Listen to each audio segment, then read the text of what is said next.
빈일이 그토록 치명적이고 끊임없는 위험이었다면 인류는 어떻게 살아남은지 의문이 들지도 모르겠다. 사실 우리는 그것으로 살아남았다. 인류는 선사시대 내내 멸종의 길을 넘어들었고 지난 200만 년 동안에 여러 종의 사람들이 등장했으나 한 계통만 빼고 모두 멸종했다. 인류 오랜 여정에서 어느 순간에는 우리 조상들의 수가 너무나 적어져서 오늘 기준으로 멸종 위기에 처하기도 했다. 게다가 최근까지 이 사람 중에서 어느 말려도 지적으로 우월하지 않았다. 그러니 현생 인류가 멸종 위기에 번번이 살아남는 것은 내 덕분이다. 큰 내 덕분이다. 그것은 온전히 운이었을 것이다. 철분 결핍으로 인한 빈혈도 그 중에 하나였음이 거의 틀림이 없다. 더 어처구니 없는 일은 건강에 필요한 철분 수조를 유지하느라고 인간 힘을 쓰는 동물이 인간뿐 아니라는 것이다. 인간 이외에 살아남은 종에서 빈혈이나 철분 결핍이 만연했다는 증거는 전혀 찾아볼 수 없다. 그렇다면 다른 동물은 철분을 충분히 섭취해야 하는 과제를 어떻게 해결할까? 어차피 이 풀수 무기질은 사람에게 필요한 것이 아니라 어떤 동물도 철분을 만들어내지 못한다. 진화의 과정의 어느 순간에 이 과제에 대한 해결책이 등장한 것은 틀림없다. 우리에게서는 아니지만 말이다. 답은 간단치 않다.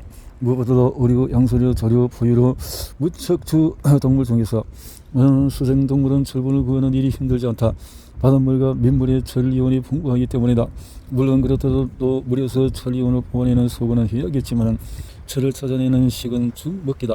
마찬가지로 암석과 토양에도 철이 풍부하므로 식물도 철분을 쉽게 얻는다. 초식동물이나 주로 채식을 얻는 동물은 철분이 풍부한 먹이를 식단에 포함하거나 먹이에서 철분을 뽑아내는 능력이 우리보다 뛰어나다.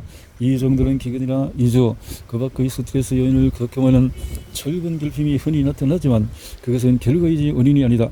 사람은 나머지 조건이 멀쩡한데도 철분 결핍으로 고생하는 유일한 동물이다. 답답한 점은 우리가 철분을 충분히 얻는 것이 왜 이렇게 힘든지 제대로 알지 못한다는 것이다.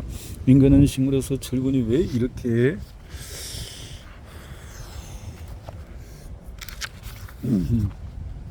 뽑아내지 못할까?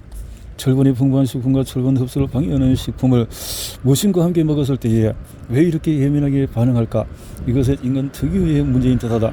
철분 흡수를 담당하는 유전자에서 돌연변이가 한 번 이상 일어났을 가능성이 있다. 당시에는 문제가 되지 않았을 것이다. 우리의 조상들은 생선이나 대형 사냥감을 통해서 동물성 철분을 풍부하게 섭취했기 때문이다. 아직 입증되지는 않았지만 그럴듯한 가설이다.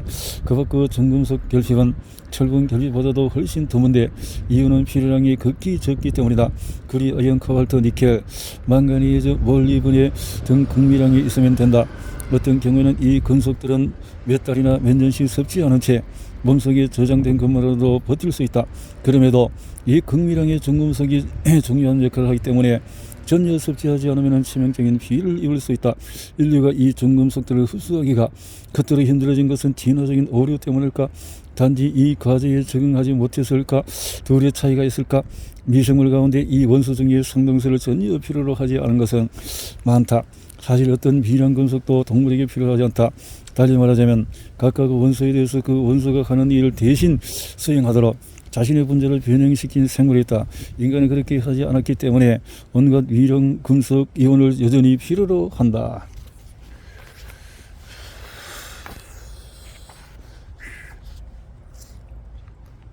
배불러 죽겠어. 미국을 비롯한 선진국에서는 다이어트 책들이 수십 년째 쏟아져 나오고 있다. 이것은 불길한 추세의 전조이다. 예전에는 굶주림이 온 인류를 위협하는 심각한 문제였으나 지금은 비만이 세계 곳곳에서 재앙을 일으키고 있다. 이것은 진화가 우리의 몸을 근시안적으로 프로그래밍한 탓이다.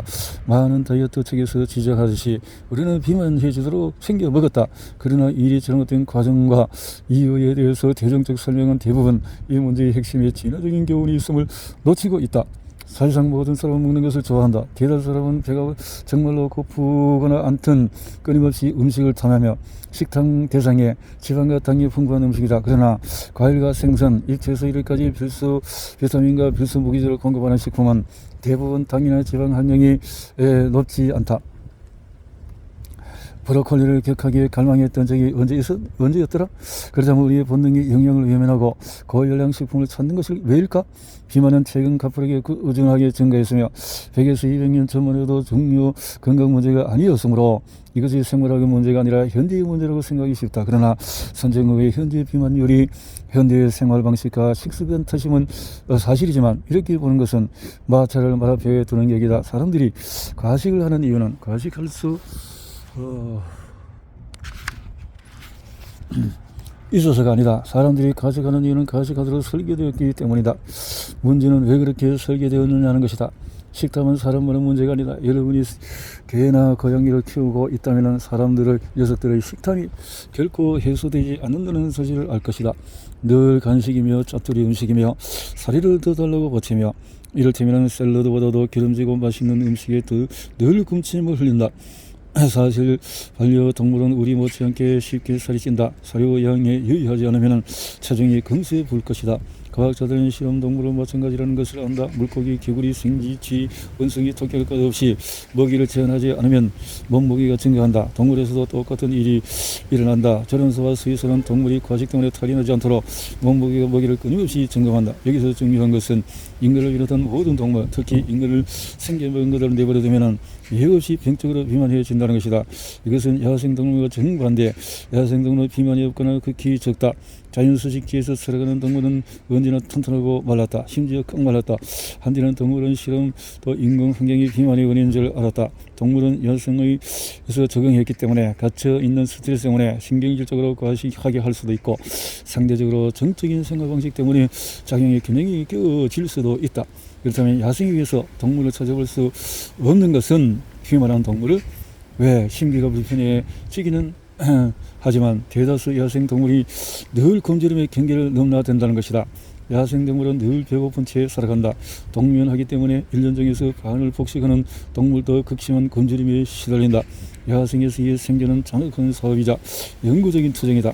희소한 자원을 놓고 여러 종이 끊임없이 다투며 먹이가 충분한 적은 한 번도 없다. 이러한 먹이의 희소성은 현대인을 제외한 모든 동물의 생물학적인 상수이다. 20세기 상당 기간 동안에 비만의 등장이 현대적인 생활 방식과 편의시설 때문이라는 통념이 있다. 허리둘레 이런 것들이 그렇게 되어졌다는 거죠. 가잉해서 두 번째로 일찍이 실내에서 놀기보다는 요즘은 그렇다는 것이요. 너무 비만한 운동이 부족하다라는 거죠. 선진국에서는 고연령에 또 있었으며 과식 같은 것들이 있다는 거지요. 이런 것이 다가 아니다. 연구에서 보았듯이 우리 몸무게가 쉽게 늘고 어렵게 줄도록 대사율을 조절한다라는 거죠. 그리고 비만과 제2 당뇨병은 본질적으로 진화적인 불일치로 인해서 발생하는 질병이다. 인류가 진화한 환경과는 전혀 다른 환경에서 살아가는 데에 따른 직접적인 결과이다. 현대적인 식량 공급 체계 덕분에 선진국 사람들은 계혈병, 각기병, 고려병, 펠레그를 걱정하지 않아도 된다. 그러나 비만한 사람들의 의지력과 습관을 끊임없이 시험할 것이다. 불일치가 이렇게 생긴다. 불일치에서